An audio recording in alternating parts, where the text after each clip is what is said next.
Balm സ്റ്റോക്കറുടെ കൃതിയാണ് എന്ത് 1847 മുതൽ 1912 വരെയുള്ള കാലത്താണ് ബാം സ്റ്റോക്കർ പ്രഗത്ഭ ഡിറ്റക്റ്റീവ് നോവലിസ്റ്റ്, അങ്ങനെ പറയാമെങ്കിൽ പ്രേതകഥ ഉപാസകനായ ആരുള്ളത് ബാം സ്റ്റോക്കർ.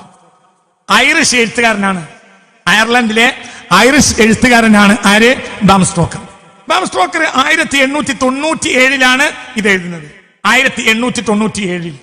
ഇനി ഡ്രാക്കുള ആരാണ് അതൊന്ന് പഠിക്കുക. ആരാ ഡ്രാക്കുള? ഡ്രാക്കുള ആരാണെന്ന് മനസ്സിലാക്കണം. ഡ്രാക്കുള എന്ന് പറഞ്ഞാൽ റൊമാനിയയിലെ രാജാവായിരുന്നു ഡ്രാക്കുള. ഇത് നടന്നൊരു കാര്യമാണ്. അല്ലെങ്കിലും ഏത് നോവലിനും ഒരു ബേസിക് മിത്ത് ഉണ്ടാവും, ഒരു അടിസ്ഥാനം ഉണ്ടാവും. യൂറോപ്പിലെ ഒരു രാജാവായിരുന്നു ആര്? ഡ്രാക്കുള. അങ്ങനത്തെ ഒരാളുണ്ട്. ഏതാ രാജ്യം? റൊമേനിയ. റൊമേനിയക്കാരെ ഞാൻ പണ്ടങ്ങളോട് പറഞ്ഞത് ലോകത്തെ ഏറ്റവും വലിയ കൂടോത്രക്കാരാണ് ആര്? റൊമേനിയക്കാര്.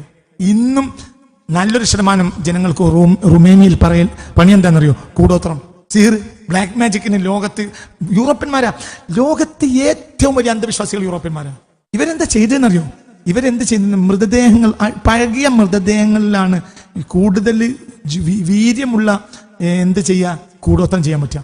അപ്പോൾ അക്കാലത്ത് കൂടുതൽ പഴക്കമുള്ള ഇത് കിട്ടുന്നത് ഈജിപ്തിലാണ്, മമ്മികളെ. അതുകൊണ്ട് അവർ മെഡിറ്ററേനിയൻ സീ കടന്നിട്ട് എന്ത് ചെയ്തു? ഇവിടെ കൊള്ളയടിച്ചു. എന്തിന്? എന്ത്? മമ്മികളെ. പിരമിഡിന്റെ ഉള്ളിൽ കയറിയിട്ട് മാന്തിയിട്ട് എന്തെടുക്കും? മമ്മികളെ. ഈ സന്ദർഭത്തിലാണ് ഇതിൽ സ്വർണങ്ങളുണ്ടെന്ന് ആധുനിക ലോകത്തിന് വെളിപ്പെട്ടത്. ആദ്യം അവർ വന്നത് എന്തിനല്ല? സ്വർണ്ണം എടുക്കാനല്ല, പഴകിയ ഡെഡ് ബോഡി കിട്ടാൻ. ഡെഡ് ബോഡികൾ സൂക്ഷിക്കപ്പെട്ട സ്ഥലമാണ് ഏത്? പിരമിഡുകൾ. അങ്ങനെ മമ്മികളെ മുഴുവൻ കൊണ്ടുപോയി തീർന്ന് അവസാനം പിന്നെ എന്ത് ചെയ്തു? ഇവിടെ ഏജന്റുകളുണ്ട്. എവിടെ? ഈജിപ്തിലെ ഏജന്റുമാരുണ്ട്. മമ്മി എത്ര വേണ്ടത് എത്തിച്ചു കൊടുക്കാം. എന്ത് സാധനം ഉണ്ടായാലും എന്തുണ്ടാവും? ബ്രോക്കർമാരുണ്ടാവും. കാലഘട്ടത്തിൽ എന്ത് ചെയ്യുന്നറിയാം? മറവ് ചെയ്ത മുസ്ലിം പള്ളിപ്പറമ്പിൽ നിന്ന് എന്ത് ചെയ്യും? മയ്യത്തിന് പഴകിയ ചില സാധനങ്ങൾ പുരട്ടിയിട്ട് പഴകിയതാന്ന് തോന്നിപ്പിച്ച് അയച്ചു കൊടുക്കും. അവസാനം 17, 18, 19 നൂറ്റാണ്ടുകളിൽ പള്ളിപ്പറമ്പുകൾക്ക് സെക്യൂരിറ്റി ഏർപ്പെടുത്തി ഈജിപ്തില്.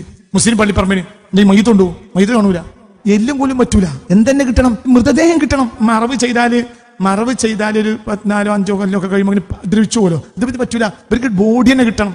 ബോഡി ആ രൂപത്തിൽ മമ്മിഫിക്കേഷൻ ചെയ്തിട്ടുള്ള ബോഡികളാണ് BC 1800, 1900 ഒക്കെ ഉള്ള ബോഡികൾ. ആ ബോഡികൾ കൊണ്ടുപോയി കഴിഞ്ഞു. ഇതിൽ ഏകദേശമൊക്കെ റുമാനിയിലേക്ക് കയറ്റിയത്. ഇറ്റലിക്ക്, റുമാനി, ലോകത്തെ യൂറോപ്യൻ രാജ്യങ്ങളിലേക്ക് ഒരിങ്ങനെ ഭരിച്ചു കൊണ്ടുപോകും. ഭയങ്കര പൈസ കിട്ടും ആ വിചാരം ചെയ്യാൻ, കൂടോത്രത്തിന്.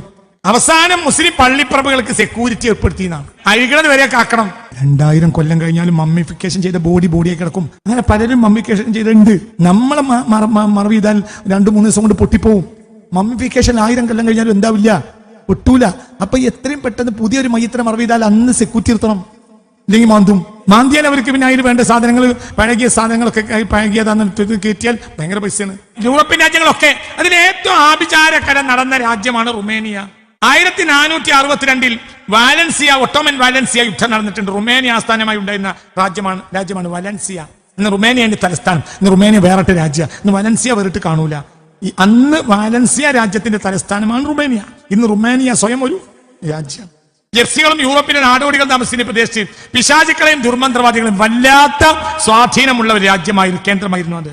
മുഹമ്മദുൽ ഫാത്തിഹിന്റെ കാലത്ത് 1428 മുതൽ 1476 വരെയാണ് മുഹമ്മദുൽ ഫാത്തിഹിന്റെ കാലത്ത് ഇവിടെ റുമാനിയ ഭരിച്ചിരുന്ന രാജാവാണ് വ്ളാഡർ ഡ്രാക്കുള. ഈ വ്ളാഡർ ഡ്രാക്കുള നരഭോജ്യ, മനുഷ്യനെ കൊന്നു. അതുകൊണ്ട് അയാൾ മനുഷ്യൻ തന്നെ അല്ല എന്നാണ് റുമാനിയക്കാർ വിശ്വസിച്ചിരുന്നത്. ഡ്രാക്കുള ഇവിടെ അയാൾ എന്ത് ചെയ്തു? ഇയാൾ വളരെ അതിക്രൂരനായ ഭരണാധികാരി, അതിക്രൂരൻ, ഒന്നും നരഭോജി. അത് സ്വാഭാവികമാണ്. കൂടോത്രക്കാർ ഇന്നും തിന്നും. എന്ത്? കൂടോത്രക്കാർ ഇന്നും തിന്നും. എന്ത്? മനുഷ്യമാംസം ഇന്നും തിന്നും. ഫ്രാൻസിസ് ഇട്ടിക്കോര എന്ന T.T. രാമകൃഷ്ണൻ ഒരു നോവൽ എഴുതിയിട്ടുണ്ട്. 2000 മറ്റോ ആ നോവൽ കേരളത്തിൽ വരുന്നത്. എന്തിനാണ് ആ പുസ്തകം എഴുതിയെന്ന് ഇപ്പോഴും എനിക്കറിയില്ല. എന്തിനാണ് അയാൾ ആ പുസ്തകം എഴുതുന്നത്? അള്ളാഹു. ഒരു പുസ്തകത്തിന് മെസ്സേജ് ഉണ്ട്.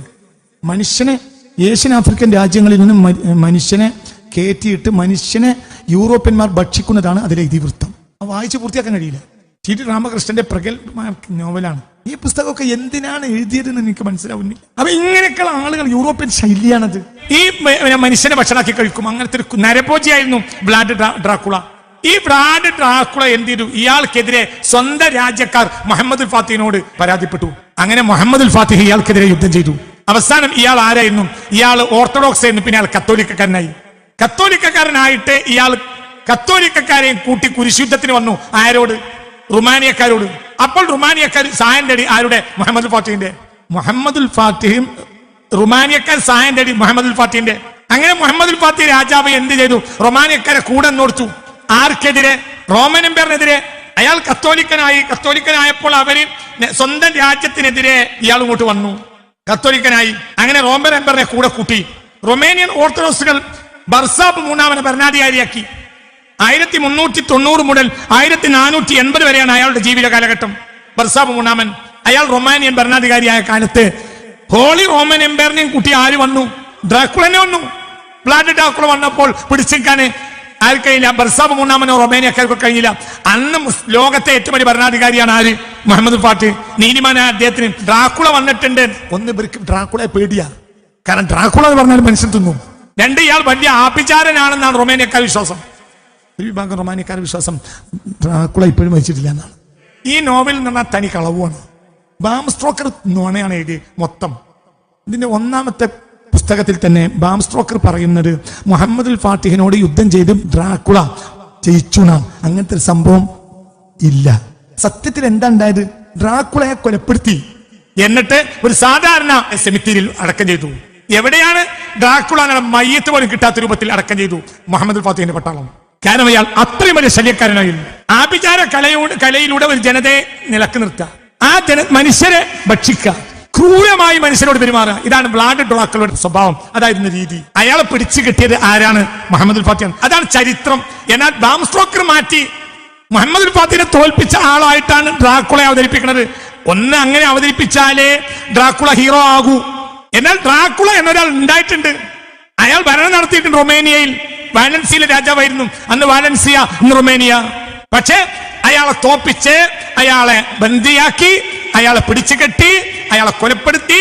ആ ശല്യം റൊമേനിയക്കാർ ഓർത്തഡോക്സ് ക്രിസ്ത്യാനികളാ. അവരെ രക്ഷപ്പെടുത്തിയത് സാക്ഷാൽ മുഹമ്മദുൽ ഫാത്തിഹാണ്. മുഹമ്മദ് ഫാത്തിഹിന് പ്രത്യേക ലാഭമൊന്നുമില്ല. നീതി നടപ്പിലാക്കാൻ വേണ്ടി ഓർത്തഡോക്സ് ക്രിസ്ത്യാനികളെ സഹായിച്ചു. ഡ്രാക്കുളയും കൊണ്ട് വന്നതാരാ? ഹോളി റോമൻ നേതൃത്വ ആൾക്കാര്. അതും ചെയ്തിട്ടുണ്ട്. ചരിത്രമാണ്. ഇനി തിരിച്ചൊരു പുസ്തകം ഉണ്ടായിട്ടില്ല. എന്ത്? ബാം സ്റ്റോക്കറിൽ പറയുന്ന ഡ്രാക്കുള നോവലിൽ പറയുന്നത് തെറ്റാണ് എന്ന് പറയാൻ പറ്റിയ ഒരു മുസ്ലിം ചരിത്രകാരൻ ഉണ്ടായില്ല. ബാം സ്റ്റോക്കർ മരിക്കുന്ന 1912 അപ്പോഴത്തേനും ഉസ്മാനി ഖിലാഫത്തൊക്കെ പോയിട്ടുണ്ട്. ചരിത്രകാരന്മാരൊക്കെ വഹാബി ആയിട്ടുണ്ട്. ഞാൻ അവസാനിപ്പിക്കുകയാണ്. ഇതിന്റെ ഭാഗം ഇത് പറഞ്ഞു തീർന്നിട്ടില്ല. അതിന്റെ പകുതി ഭാഗം ഇനി നാളേക്ക് ബാക്കിയാണ്. ഏകദേശം 800 കൊല്ലത്തിലേറെ മത വിഭാഗീയത നോക്കാതെ ഏഷ്യൻ ആഫ്രിക്കൻ രാജ്യങ്ങളിൽ കോളനി വരുന്നതിനെ സംരക്ഷിച്ച സാക്ഷാൽ ഉസ്മാനി ഖലീഫമാരാണ്. അവരില്ലായിരുന്നെങ്കിൽ 1000 കോളനൈസേഷൻ വരേണ്ടതാ, 1100 വരേണ്ടതാണ്. പിന്നെ ആർക്കും കഴിഞ്ഞിട്ടില്ല. കുരിശുദ്ധക്കാർ വരുന്നത് കോളനൈസേഷനാ. അന്നത്തെ പേര് അത് എന്താണ്? കുരിശുദ്ധം എന്നാണ്. പക്ഷെ ലക്ഷ്യം കോളനൈസേഷൻ. അത് അനവധി യൂറോപ്യൻ ചരിത്രകാരന്മാർ ഇന്ന് അംഗീകരിക്കുന്ന സത്യമാണ്, യാഥാർത്ഥ്യമാണ്. ഞാൻ അവസാനിപ്പിക്കുമ്പോൾ ഒരു കാര്യം കൂടി പറയട്ടെ. ക്രിസ്ത്യാനികളും മുസ്ലിങ്ങളും തമ്മിൽ ഒരു കുരിശുയുദ്ധം നടന്നിട്ടില്ല. മതപരമായ കുരിശുയുദ്ധം നടന്നിട്ടില്ല. ലോകത്ത് മുസ്ലിങ്ങളും ക്രിസ്ത്യാനികളും തമ്മിൽ ഒരു മതപരമായ കുരിശുയുദ്ധം നടന്നിട്ടില്ല. എന്തുകൊണ്ട്? മുസ്ലിങ്ങൾക്ക് ക്രിസ്ത്യാനികൾ ശത്രുക്കളല്ല. ക്രിസ്ത്യാനികൾക്ക് എങ്ങനെ തോന്നിയാലും അങ്ങനെ ആയിരുന്നില്ല. ഞാൻ ഈ ഡ്രാക്കുള എന്ന് വിചാരിച്ചത് അത് കേവലം ഒരു വർത്തനാന്നാണ്. പക്ഷെ അത് പഠിച്ചു നോക്കുമ്പോൾ എന്താണ്? ഉള്ള ആൾ തന്നെയാണ്. ഡ്രാക്കുള ഉള്ള ആളാണ്. പക്ഷേ നോവലിസ്റ്റും ആളും തമ്മിൽ ചെറിയ വ്യത്യാസമുണ്ട്. എത്രയേ ഉള്ളൂ. ഡ്രാക്കുളയുടെ കാലഘട്ടം 1428 മുതൽ 1476 വരെ. വ്ളാഡ് ഡ്രാക്കുള ഭരണാധികാരിയായ വ്ളാഡ് ഡ്രാക്കുളയുടെ റൊമാനിയയിലെ വാലൻസിയയിലെ ചക്രവർത്തി ഭരണാധികാരിയായിരുന്ന വ്ളാഡ് ഡ്രാക്കുളയുടെ കാലഘട്ടം 1428 മുതൽ 1476 വരെയാണ്. 76 മുഹമ്മദ് ഫാത്തിഹ് അയാളെ കൊലപ്പെടുത്തി. പിന്നെയും 10 കഴിഞ്ഞ മുഹമ്മദ് ഫാത്തിഹ് മരിക്കുന്നത്. ഈ നോവൽ എഴുതുന്ന ആരാ? ബാം സ്റ്റോക്കറാണ്. ബാം സ്റ്റോക്കറുടെ കാലഘട്ടം 1847 മുതൽ 1912 വരെയാണ്. ഈ നോവൽ എഴുതുന്നത് 1897 അദ്ദേഹം അയർലൻഡുകാരനാണ്, ഐറിഷ് എഴുത്തുകാരനാണ്. അവർക്ക് അതിൽ പല ചില താല്പര്യങ്ങൾ ഉണ്ടാവും. അന്ന് കോളനൈസേഷന്റെ ഒരു പുതിയ ഘട്ടമാണ്. മുസ്ലിങ്ങൾ തകരുന്ന ഒരു കാലഘട്ടമൊക്കെയാണ്. ചിലപ്പോൾ അതും ഉദ്ദേശം ഉണ്ടാവും. ഒരു മുസ്ലിം ഖലീഫയെ, അന്നൊരു മുസ്ലിം ഖലീഫയെ അടിമപ്പെടുത്താൻ എളുപ്പമാണ്. ഈ നോവൽ എഴുതുന്നത് 1897 ആ 897 ഒരു മുസ്ലിം ഖലീഫ ഡ്രാക്കുളയെ അടിമപ്പെടുത്തി എന്ന് പറഞ്ഞാൽ അത് അതിശയോക്തിയായി തോന്നും. അന്ന് ക്ഷയിച്ച കാലാണ്. എന്നാൽ മുഹമ്മദിന്റെ ഫാത്തിഹിന്റെ കാലത്താണ് ഈ സംഭവം നടന്നിട്ടുള്ളത്. 15-ാം നൂറ്റാണ്ടിൽ. നോവൽ എഴുതുന്നത് 19-ാം നൂറ്റാണ്ടിന്റെ അവസാന ഭാഗം അവസാനിപ്പിക്കുകയാണ്. അതുകൊണ്ട് ചരിത്രത്തെക്കാൾ വലിയ പഠനമില്ല, ചരിത്രം പഠിക്കാൻ തന്നെ വേണം. ജനകീയ വിപ്ലവം നടന്നപ്പോൾ, മാവോയുടെ നേതൃത്വത്തിൽ ജനകീയ വിപ്ലവം നടന്നപ്പോൾ ചൈനയിലെ കമ്മ്യൂണിസ്റ്റുകൾ എന്താ ചെയ്തത്? പഴയകാല ചൈനീസ് ഭരണം ചരിത്രം മുഴുവൻ നശിപ്പിച്ചു. വ്ളാഡിമിർ ലെനിന്റെ കീഴിൽ 1917 ബോൾഷെവിക്കുകൾ അധികാരത്തിൽ വന്നപ്പോൾ എന്താ അവർ ചെയ്തത്? റഷ്യയുടെ പഴയകാല ശുദ്ധമായ ചരിത്രങ്ങളെ നശിപ്പിച്ചു. നമ്മൾ ഭയപ്പെടുന്നത് ശുദ്ധമായ ചരിത്രത്തെ നശിപ്പിക്കപ്പെടും. ഔറംഗസീബിന്റെയും ടിപ്പുവിന്റെയും ഒക്കെ ചരിത്രത്തെ നശിപ്പിച്ചതിന് പകരം ഒരു ക്രൂരതയില്ല. കാരണം ഒരു രാജ്യത്തിന് വേണ്ടി ജീവിച്ചവരാണ്. എന്നാൽ ഇപ്പോൾ നേരെ വൈകിട്ടില്ല. നമുക്ക് വേണമെങ്കിൽ തപ്പിയെടുത്ത ആ ചരിത്രത്തെ ശുദ്ധമാക്കി കൊണ്ടുവരാൻ കഴിയും. പക്ഷേ അത് പലതുള്ള ഒരു വിദ്യാർത്ഥിയെ സംബന്ധിച്ച്, മുസ്ലിം ആണെങ്കിലും അമുസ്ലിം ആണെങ്കിലും, ഈ ആളുകളെ കുറിച്ച് വളരെ തെറ്റായ കള്ളത്തരം എഴുതി വെച്ചതല്ലാതെ ഇന്ന് സോഷ്യൽ മീഡിയയിൽ കിട്ടാനില്ല. കാര്യങ്ങളെ മനസ്സിലാക്കുക, ഉൾക്കൊള്ളുക, നന്മക്ക് വേണ്ടി നിലകൊള്ളുക. ഞാൻ വാക്കുകൾ അവസാനിപ്പിക്കുന്നു.